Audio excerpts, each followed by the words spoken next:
मरने का बेहतरीन समय कौन सा हो सकता है, इस पर हम बात करते आए हैं। हमने आपको दिखाया कि गीता कर्म की महत्ता तो बता रही है, आत्मा को शुद्धि की राह पर लगाने की भी बात कर रही है, लेकिन साथ ही साथ यूनिटिव विजडम की बात कर रही है। किसी ज्ञान की प्राप्ति को अनिवार्य बता रही है, जो ज्ञान मोक्ष यानी निजात यानी सैल्वेशन के लिए आवश्यक है। इस ज्ञान की प्राप्ति पर यदि आत्मा बड़े गुनाहों और कुकर्मों में लिप्त हो तो वे गुनाह बेराक हो जाएंगे, धुल जाएंगे। और यदि इस ज्ञान को प्राप्त नहीं किया है और बहुत अच्छे कर्म किए हैं तो भी मोक्ष नहीं मिलेगा, बल्कि इसी दुनिया में उन घरानों में जन्म दे दिया जाएगा जहां से उस छिपे हुए ज्ञान की प्राप्ति आसान हो जाए और हम मोक्ष यानी निजात यानी सैल्वेशन पा सकें। कितनी अजीब बात है, वो ज्ञान इतना ही इंपॉर्टेंट है, इतना ही आवश्यक है कि उसको पाए बिना मोक्ष मिल ही नहीं सकता, भले ही कितने ही अच्छे कर्म क्यों न किए हों। अब आगे चलते हैं और देखिए गीता 4:36 और 4:37। गीता 4:36 कहती है, Even if you should happen to be among evil doers, the most evil doing man, by the very raft of wisdom, you will be able to cross over sin.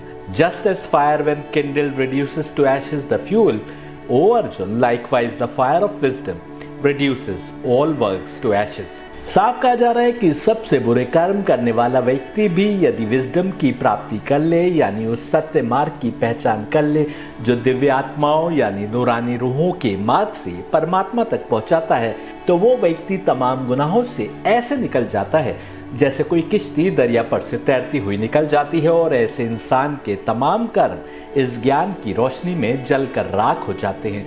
साफ है कि यदि अच्छे कर्म किए हैं परंतु उन दिव्य यानी नूरानी हस्तियों को नहीं पहचाना जो खुद सीधा मार्ग है और जो हमारे और परमात्मा के बीच का कनेक्शन बनते हैं, तो मोक्ष यानी निजात यानी सैल्वेशन नहीं मिल सकता, क्योंकि उन्हीं के रास्ते से परमात्मा तक पहुंचना मुमकिन है। आपने देखा विजडम की प्राप्ति भी जरूरी और अच्छे कर्म के माध्यम से आत्मा को पाकीज़गी के मार्ग पर लगाना भी जरूरी।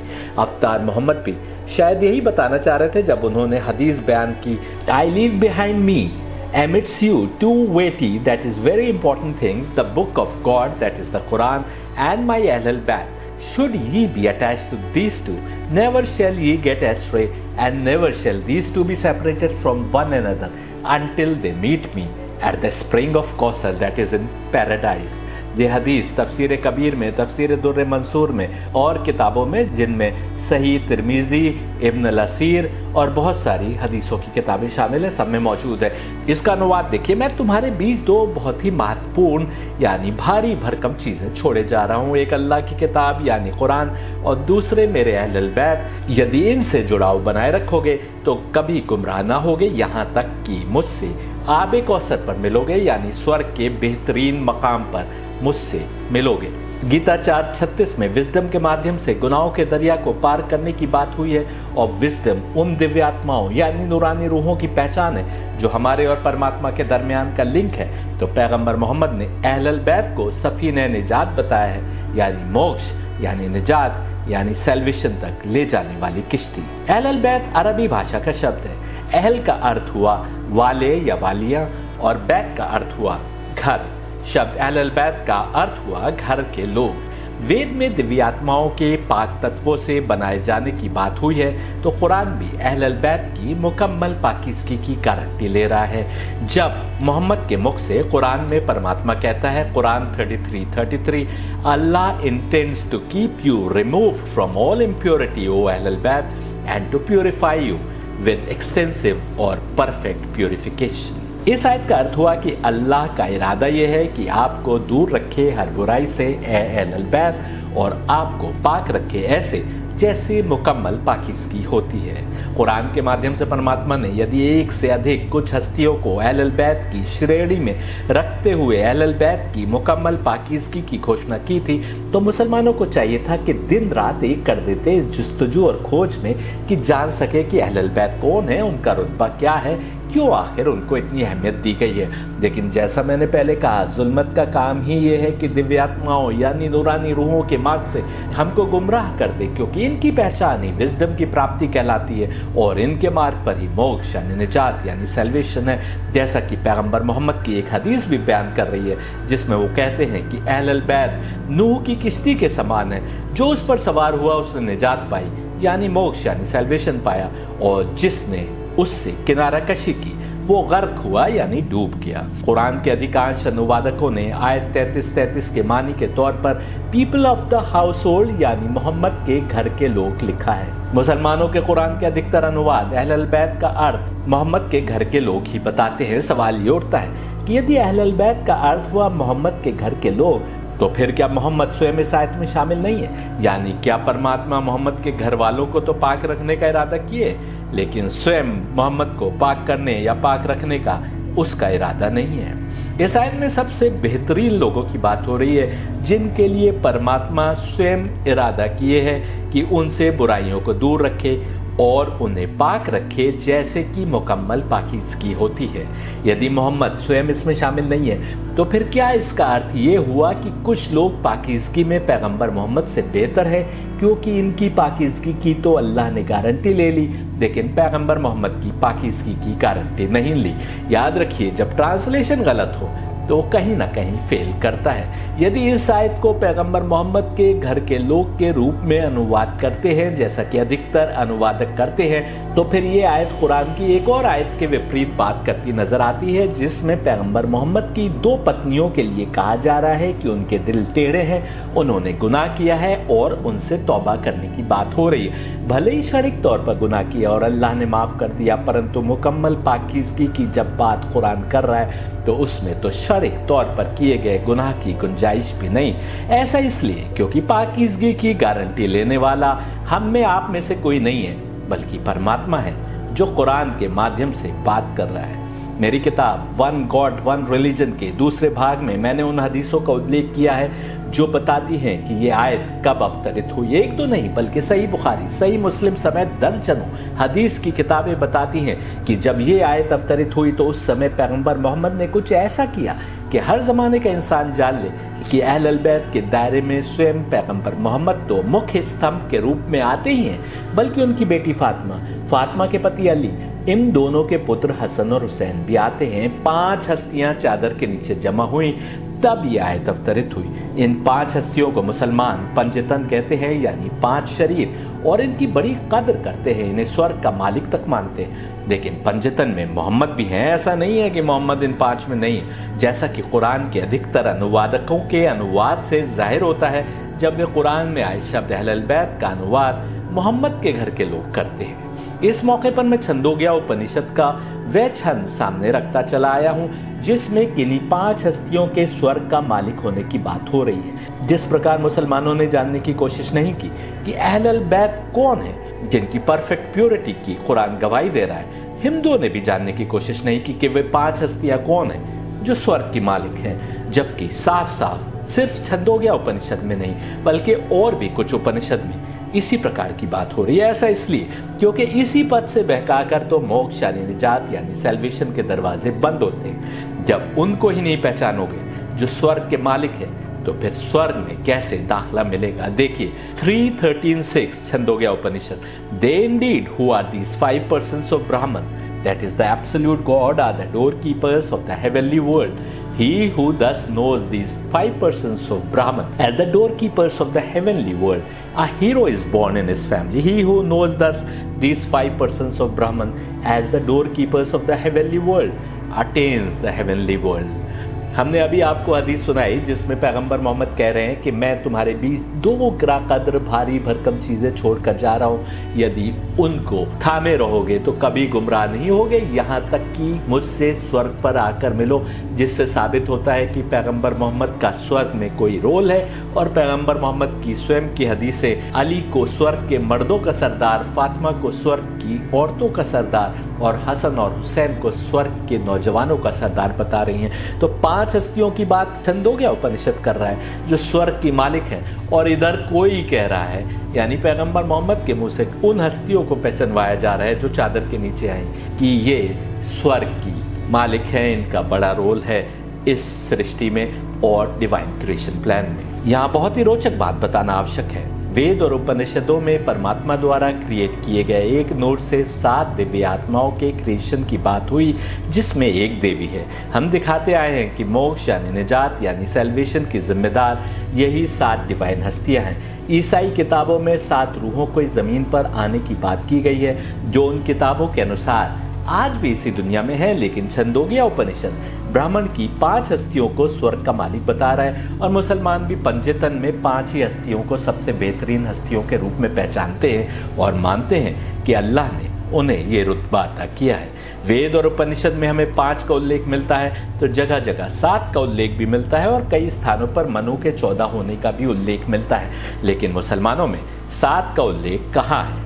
यहाँ बताना आवश्यक है कि जब कुरान की आयत 33 अवतरित हुई, तो उसके आने से पहले मोहम्मद एक चादर के नीचे गए और फिर 4 अन्य हस्तियां चादर के नीचे आ गई। जब ये 5 हस्तियां चादर के नीचे जमा हुई, तब सुन्नियों और शियों की तमाम हदीसों के अनुसार जिब्रील ये आयत लेकर अवतरित हुए, जिसमें कहा गया कि अल्लाह का इरादा यह है कि आपको दूर रखे हर बुराई से ए अहलल बैत, और आपको पाक रखे ऐसे जैसे मुकम्मल पाकीज़गी होती है।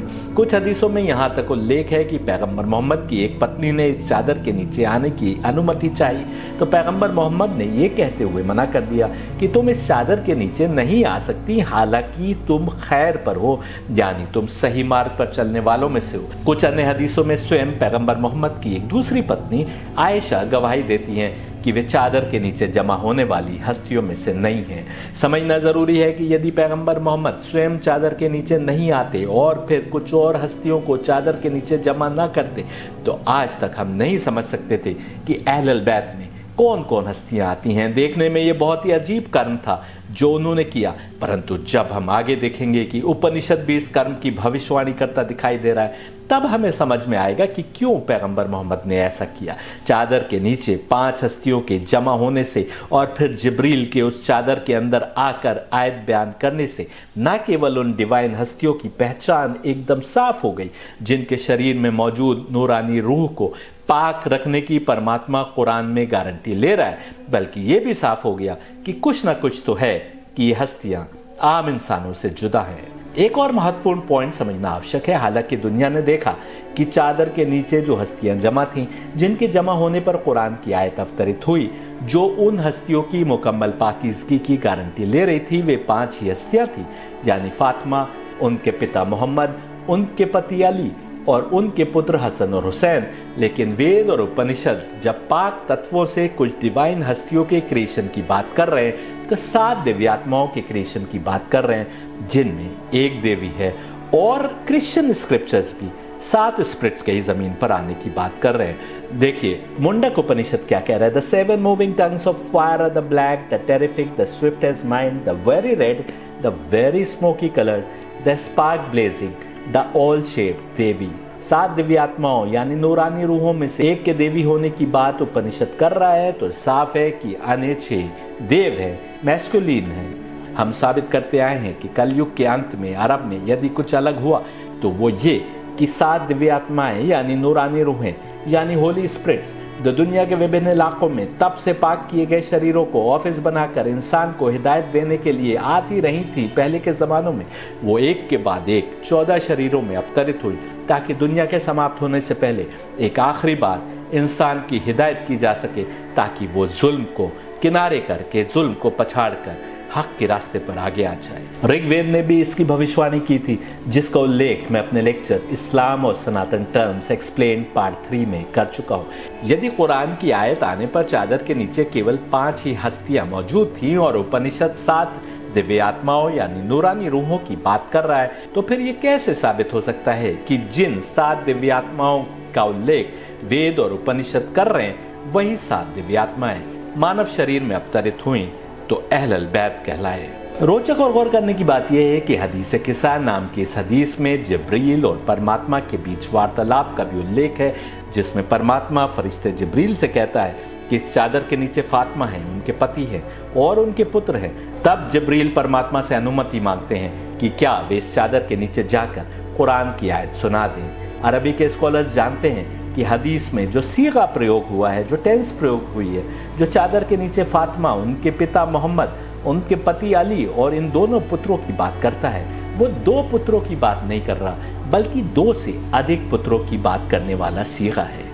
जिस प्रकार हिंदी में केवल एक वचन और बहुवचन होता है, अंग्रेजी में एक है तो सिंगुलर और एक से अधिक है तो प्लूरल होता है। अरबी भाषा में एक है तो सिंगुलर, 2 है तो तस्निया और 2 से अधिक है तो प्लूरल माना जाता है। हदीस में जो सीगे हैं उसमें फातिमा के पति की बात हुई तो सिंगुलर टेंस का प्रयोग हुआ, और जब फातिमा के पुत्रों की बात हुई तो तस्निया का सीगा प्रयोग नहीं हुआ।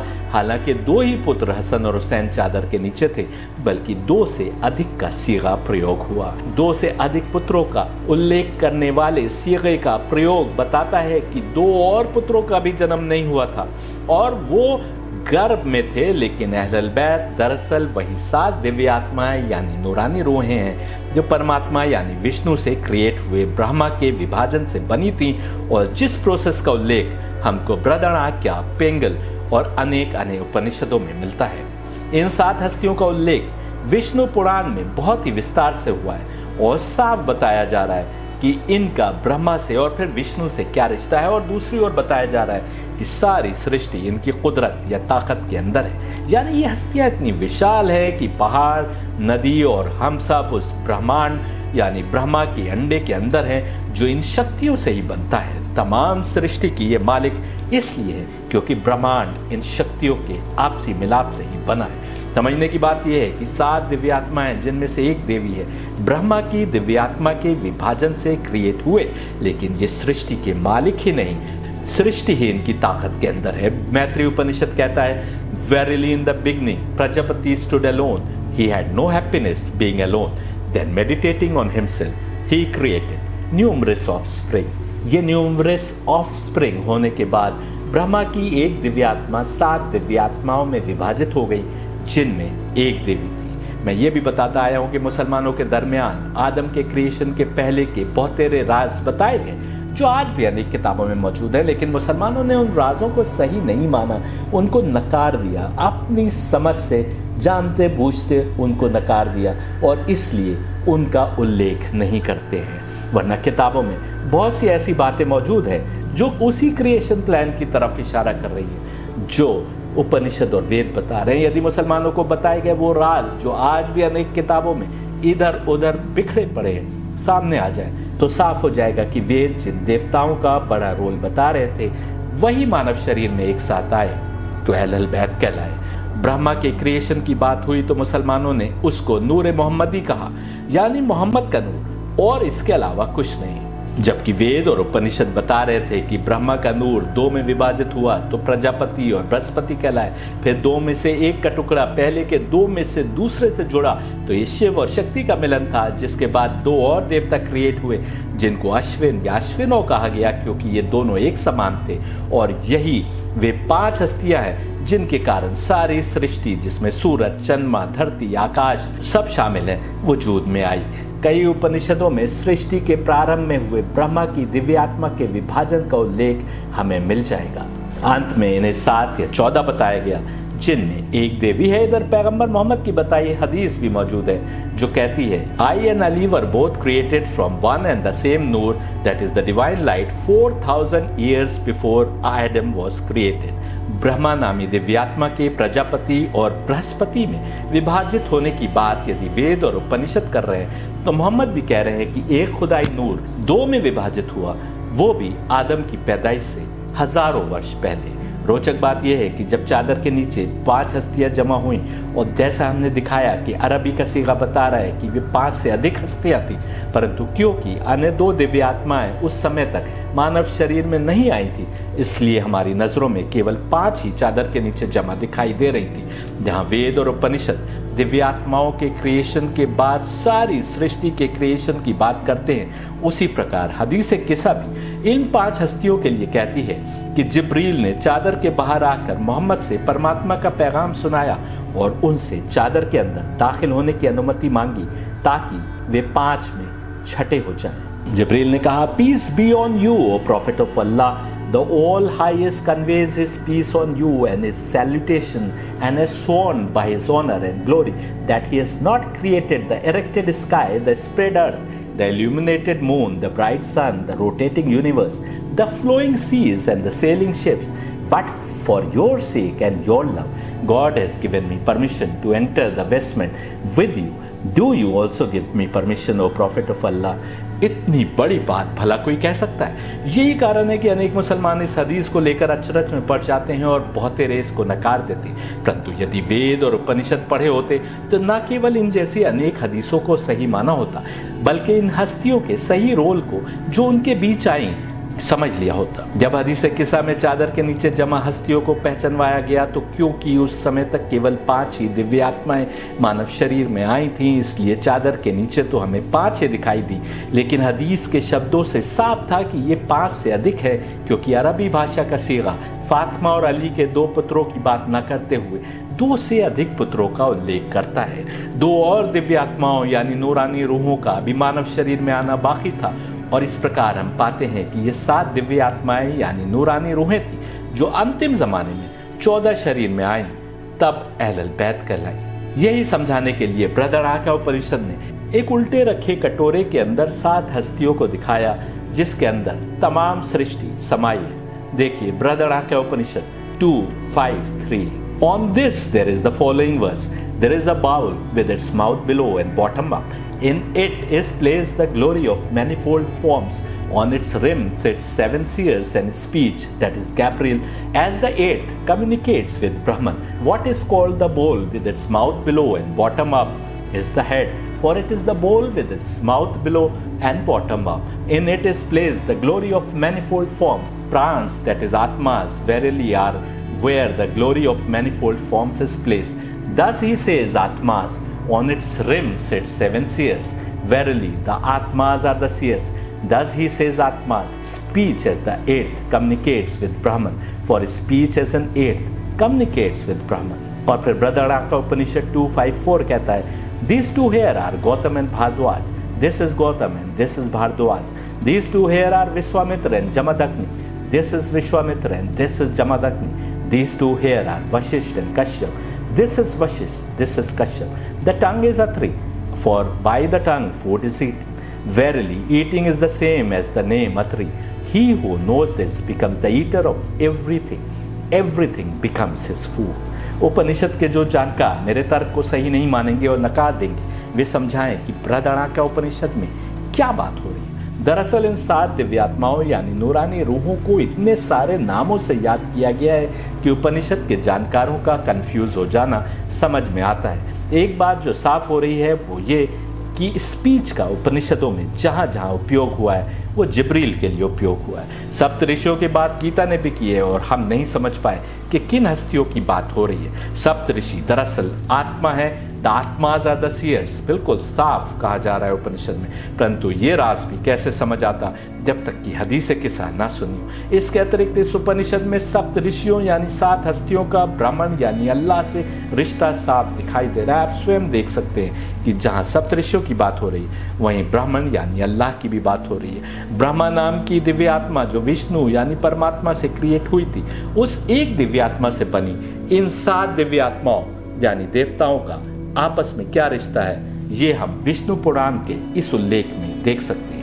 They are severely united but existed as distinguishable according to their qualities as soothing, terrific, stupefying, but possessing various energies, and being unconnected they could not without combination create living beings, not having blended with each other, having combined therefore with one another, they assumed through their mutual association the character of one mass of entire unity, and this all combined together formed a vast egg called Brahma, and through this Vishnu, the Lord of the universe, whose essence is inscrutable, assumed a perceptible form, and even he himself abided in it in the character of Brahma. Its womb, vast as the mountain Meru, was composed of the mountains, and the mighty oceans were the waters that filled its cavity. In that egg, O Brahman, were the continents and seas and mountains, the planets and divisions of the universe, the Devtas, the demons and mankind.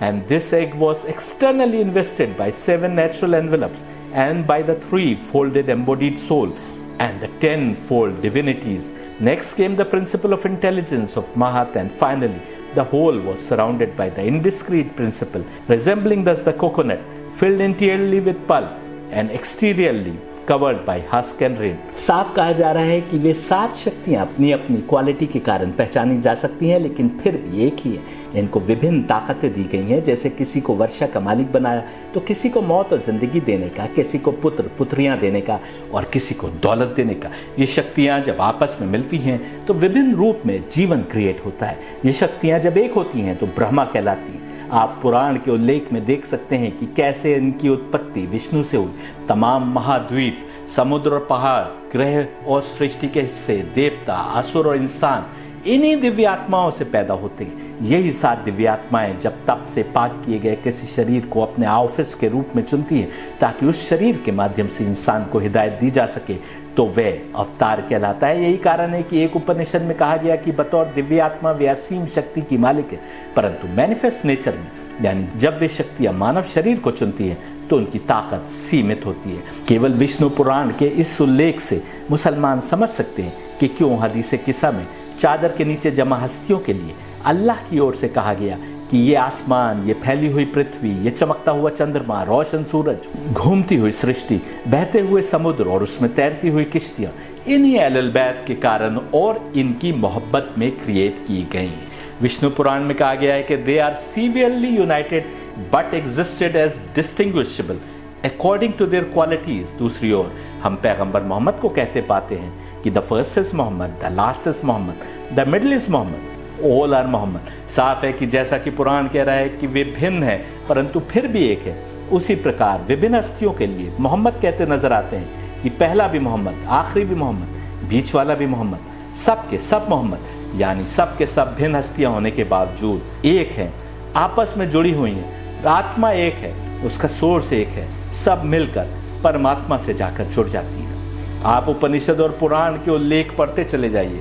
इन दिव्य आत्माओं को असीम ताकत का मालिक बताया गया है, सारी creation को चलाने में इनका रोल बताया गया है, लेकिन इनसे ऊपर परमात्मा को बताया गया है। क्या तमाम सृष्टि में आपने किसी और को इस प्रकार का दावा करते सुना है?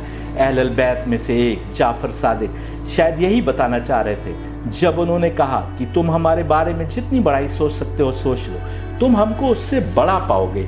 बस एक शर्त है कि हमको अल्लाह की बंदगी से बाहर नहीं करना, यानी तुम्हारे सोच सकने की जो लिमिट है हम उससे बड़े हैं, लेकिन अल्लाह उससे भी बड़ा है और हम केवल उसके बंदे हैं। अली का भी इसी प्रकार का एक कथन हमको नहजुल बलागा में पढ़ने को मिल जाता है। आप समझिए, विश्व के विभिन्न भागों में, विभिन्न संस्कृतियों और भाषा के बोलने वालों में जब जब जरूरत पड़ी कि धर्म के उसूलों को समझाया जाए, जब जब मनुष्य ने अधर्म को पकड़ा, तब तब धर्म के उसूलों को पुनः स्थापित करने को और अधर्मियों का नाश करने को इन 7 दिव्य आत्माओं में से कोई एक मानव शरीर में अवतरित होकर हिदायत का काम करती रही। इनकी असल जड़ स्वर्ग में है और वहीं से ये हस्तियां जमीन पर विभिन्न इलाकों में विभिन्न भाषा बोलने वालों के बीच अवतरित होती रही, तब ये अवतार कहलाए।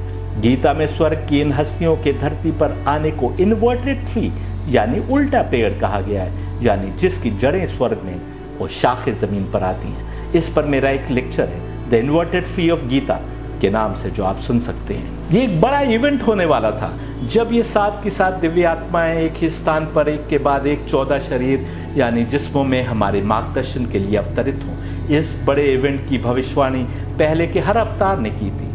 वेद भी इसी बड़े इवेंट की भविष्यवाणी से भरे पड़े हैं। बृहदारण्यक उपनिषद में तहरीर है कि एक बूढ़ा व्यक्ति मौत के समय अपने पुत्रों से कहता है कि वे मेरे समय में तो नहीं आए, तुम्हारे समय में आए तो उनका साथ देना। प्रतीक्षा थी किसी की, धीरे धीरे ये प्रतीक्षा इतनी लंबी हुई कि इनकी पहचान ही लुप्त हो गई। यदि कृष्ण भी सप्तऋषियों की बात कर रहे थे और विष्णु पुराण कह रहा है कि सप्तऋषि दरअसल आत्मा है, तो वे सप्तऋषि कब मानव शरीर में आए जिनका बृहदारण्यक उपनिषद के अनुसार लोग इंतजार कर रहे थे? और ये इंतजार उनकी जिंदगी में इतना रचा बसा था कि मरते समय कोई वसीयत के रूप में उन आने वालों का उल्लेख अपने पुत्रों से कर रहा था। परमात्मा से क्रिएट हुई ब्रह्मा नामी दिव्य आत्मा परफेक्टली प्योर तत्वों से बनी थी, ये भी उपनिषद में तहरीर है। इससे क्रिएट हुए देवता जब अरब के रेगिस्तान में मानव शरीर में अवतरित हुए तो परमात्मा ने कुरान में मोहम्मद के मुख से कहा कि अल्लाह का इरादा यह है कि आपको हर बुराई से दूर रखे, ऐ अहलल बैत, ऐसे जैसे पाक रखने का हक है। तो वे लोग जो डिवाइन क्रिएशन प्लान में देवताओं के रोल को भुला चुके थे और उन हस्तियों के परमात्मा से खास लिंक को नहीं पहचान पाए थे, वे कैसे समझते कि अहलल बैत यानी घर के लोग कहकर किस घर के लोगों की बात हो रही है? उन्होंने अनुवाद में मोहम्मद के घर के लोग लिखकर अनुवाद को और अधिक उपहासपूर्ण बना दिया, क्योंकि मोहम्मद को ही पाक लोगों की लिस्ट से हटा दिया। उन्होंने इतना भी गौर नहीं किया कि आदम ने जमीन पर आने के तुरंत बाद उस स्थान की निशानदेही की थी जहां पर बैतुल्लाह यानी अल्लाह का घर तामीर होना था। फिर इब्राहिम ने अपने बेटे इस्माइल के साथ बैतुल्लाह को तामीर किया, उस समय जब वह पूरा इलाका बयाबान था और वहां कोई भी व्यक्ति नहीं रहता था। क्या इसलिए कि किसी जमाने में इसके गिर्द मुसलमान तवाफ करेंगे? नहीं, बल्कि इसलिए कि ये वो स्थान है जहां पर बैतुल्लाह यानी अल्लाह के घर के लोगों को मानव शरीर में आना था। अहल बैत के मानव शरीर में आने से सैकड़ों साल पहले इब्राहिम उस स्थान की निशानदेही कर रहे थे कि जहां अहल बैतुल्लाह यानी अल्लाह के घर के लोगों को मानव शरीर में आना था। लेकिन मुसलमान इस आसान सी बात को नहीं समझ पाए और अहल बैत को जिंदगी से दूर करके बैतुल्लाह के तवाफ को तमाम गुनाहों की माफी का सबब मान बैठे, जबकि निजात दहिंदा ये थे, निजात देने वाले ये थे, इनकी राह पर ही हिदायत मिलनी थी। गीता साफ कह रही है कि विजडम हिदायत का मार्ग दिखाने वाले पथ प्रदर्शकों की पहचान पर ही मिलती है, जो आत्मा और परमात्मा के बीच की रस्सी है। मुसलमानों से कहा गया कि अल्लाह की रस्सी को मजबूती से थाम लो। हिंदुओं के ग्रंथों में जगह जगह रस्सी का उल्लेख आया, यहाँ तक कि ब्राह्मणों ने एक रस्सी नुमा डोरी कपड़ों के अंदर पहनना अनिवार्य बना लिया ताकि उस मार्ग को कभी न भूलें जो मोक्ष यानी निजात यानी सैल्वेशन का मार्ग है और जिस रस्सी को पकड़कर परमात्मा तक पहुंचा जा सकता है। मकसद भूल गए, लेकिन जनेऊ का पहनना अभी भी जारी है। इन पथ प्रदर्शकों के मार्ग की पहचान के अतिरिक्त मोक्ष यानी निजात यानी सैल्वेशन के लिए कर्म भी जरूरी है। Upanishad organs of action and senses को इनवर्ड लुकिंग बनाने की बात कर रहे हैं। दुनिया के लगाव से इंद्रियों और मस्तिष्क को समेटोगे तब परमात्मा के मार्ग पर आगे बढ़ सकोगे। विजडम क्यों महत्वपूर्ण है और क्यों सीधे मार्ग को समझ पाना आसान नहीं है, शायद आपकी समझ में आ गया होगा। गीता 2:56 में ऐसे ही व्यक्ति की पहचान बताई जा रही है जो सत्य सीधे मार्ग यानी सिराते मुस्तकीम का मुसाफिर है। देखिए Gita 2:56, He whose mind is unaffected by mishaps, who on happy occasions to evinces no interest, rising above attachment, anxiety or anger, such a sage recluse is said to be of well-founded reason. Wisdom कितनी आवश्यक है मोक्ष यानी निजात यानी salvation के लिए, ये तो आपने देख लिया और ये भी समझ लिया कि विजडम के अर्थ क्या हैं और क्यों विजडम की प्राप्ति के लिए अक्ल का प्रयोग करना आवश्यक है। गीता 2:56 में कहा जा रहा है कि वह जिसका मस्तिष्क किसी भी अनहोनी पर विचलित नहीं होता, जो खुशी के मौकों पर भी बहुत लगाव नहीं दिखाता, जो किसी मोह या जुड़ाव से अपने को ऊपर रखता है, चिंताओं और गुस्से से अपने को मुक्त रखता है, ऐसा वैरागी संत ही सही समझ रखने वाला व्यक्ति है। साफ है कि पहले अक्ल लगाकर सत्य मार्ग को समझो, उन दिव्यात्माओं के मार्ग से परमात्मा तक पहुंचने की राह तलाश करो जो मोक्ष यानी निजात यानी सैल्वेशन देने की जिम्मेदार हैं, और तब वे सब कर्म करो जिनका उल्लेख गीता कर रही है। गीता 2:57 में भी सही समझ रखने वाले व्यक्ति की बात हो रही है। देखिए Gita 2:57, He who remains in all cases unattached on gaining such or such desirable, undesirable end, whom neither welcomes anything nor rejects in anger, his reason is well founded. ऐसा व्यक्ति जो किसी भी चाही या अनचाही घटना से कोई जुड़ाव नहीं रखता, जो ना तो किसी की ख्वाहिश रखता है और ना गुस्से में किसी बात को अस्वीकार कर देता है, वे सही समझ रखने वाला व्यक्ति है। समझना आवश्यक है। आप बहुतेरी ख्वाहिशें रखते हैं, कुछ बातों या विचारों या व्यक्तियों से आप लगाव महसूस कर सकते हैं, कुछ अन्य बातों या विचारों या व्यक्तियों को हो सकता है आप पसंद नहीं करते हो, लेकिन सही अकल रखने वाला व्यक्ति वह है जो न गुस्से में और न ही किसी लगाव या अलगाव के कारण किसी सोच को कबूल कर लेगा और न ही उसको खारिज कर देगा यानी रिजेक्ट कर देगा, बल्कि अपनी आत्मा को शांत करके केवल और केवल अक्ल की कसौटी पर सत्य को समझने की कोशिश करेगा। ऐसे ही आपको करना है। जो मैं बता रहा हूँ, जो समझा हुआ सत्य मार्ग मैं आपके सामने पेश कर रहा हूँ, ऐसा व्यक्ति ही गीता के अनुसार सही अकल रखने वाला व्यक्ति है, और ऐसे व्यक्ति को ही विजडम की प्राप्ति होगी, जो समझने वालों के लिए एक बड़ा दर्जा है। आगे गीता 2:58 में इंद्रियों को सिकोड़ने की बात हो रही है। Gita 2:58, Again, as when a tortoise retracts its limbs from all sides, the senses are withdrawn from objects of sense interest. His reason is well founded. जिस प्रकार एक कछुआ अपने हाथ पैरों को सिकोड़ लेता है उसी प्रकार जो व्यक्ति अपनी इंद्रियों को दुनिया के लगाव से पीछे खींच लेता है वही सही समझ वाला व्यक्ति है। गीता 2:59 भी महत्वपूर्ण है। याद रखने की बात है कि कृष्ण का समय वह समय था जब लोग या तो दुनिया के मनोरंजन में गर्क थे या दुनिया का मोह छोड़ने की खातिर जंगलों और गुफाओं में जाकर रहने लगे थे। विभिन्न प्रकार की तपस्या के माध्यम से शरीर को कष्ट पहुंचाते थे और इसको धर्म की खातिर करते थे। विवाह न करने का प्रण कर लेते थे और जीवन भर ब्रह्मचारी रहते थे। इस मंत्र में उन लोगों की बात की गई है जो ऐसा करते हैं। गीता 2:59 देखिए, objective interest revert without the relish for them on starving the embodied of them, even the relish reverts on the one beyond being sighted। मंत्र कह रहा है कि ना तो किसी कर्म के प्रति मनोरंजन और मजा और ना ही उससे अपने को दूर रखने का कोई औचित्य है। सेक्स स्टार्वेशन को ले लीजिए, क्या विवाह ना करने की कसम खा लेना सेक्स के प्रति रुचि या आकर्षण को समाप्त कर देगा? ये तभी होगा जब व्यक्ति की सोच इस आकर्षण से आगे बढ़ जाए, वो परमात्मा में लीन होने में अपना मजा खोजे। हर शरीर रखने वाले में सेक्स की चाहत कुदरत ने ही बनाई है, उसी परमात्मा ने बनाई है जिसके करीब हमको होना है। यही कारण है कि अत्यधिक सेक्स या सेक्स से अपने को दूर रखने से कोई लाभ नहीं। सही समझ रखने वाला वो है जो परमेश्वर को पाकर प्रसन्न हो जाए, बस उसमें ही रमा रहे। गीता 2:60 देखिए, even with a man of wisdom o son of Kunti, in spite of his effort excited sense interest can forcibly distract the mind. Gita 2:60 में उन लोगों की बात हो रही है जिन्होंने विजडम प्राप्त कर ली, यानी जिन्होंने उन खुदाई पथ प्रदर्शकों की समझ बना ली जो हमारी हिदायत के जिम्मेदार है। ऐसे लोग भी यदि अपनी इंद्रियों पर काबू नहीं रखेंगे तो उनके मस्तिष्क गुमराह हो जाएंगे। साफ कहा जा रहा है कि सत्य मार्ग की समझ पैदा कर लेना ही काफी नहीं है, बल्कि ऐसे लोगों को भी अपनी आत्मा को सत्य मार्ग पर बढ़ाने के लिए कोशिश करना होगी। गीता 2:61 देखिए, restraining every one of them he should rest unitively establish having me for his supreme ideal, he in whom sense interests are subdued, his reason is well founded। उस व्यक्ति की बात गीता 2:61 में भी हो रही है जिसने विजडम प्राप्त कर ली, यानी जिसने डिवाइन क्रिएशन प्लान को समझ लिया। अब तक आप समझ गए होंगे कि डिवाइन क्रिएशन प्लान को समझना, जिसमें ब्राह्मण यानी अल्लाह और परमात्मा है, दिव्यात्माएं हैं जो दिव्य रूपी और आत्मा रूपी भी हैं और मानव शरीर में अवतरित भी होती हैं, इतना आसान भी नहीं। कहा जा रहा है कि अपनी इंद्रियों पर काबू रखते हुए उसको खुदा से एक होने की कोशिश करना होगी। परमात्मा को अपना परम आदर्श मानते हुए सही समझ तो उसमें ही पैदा होगी जो अपने को इंद्रियों के आकर्षण से समेट कर रखे, वरना हर एक की समझ में ये राज आ जाए, ये इतना आसान भी नहीं है। Gita 2:62, meditating on objects of sense interest, there is born in man an attachment for them. From attachment rises passion. In the face of passion, frustrated arises rage।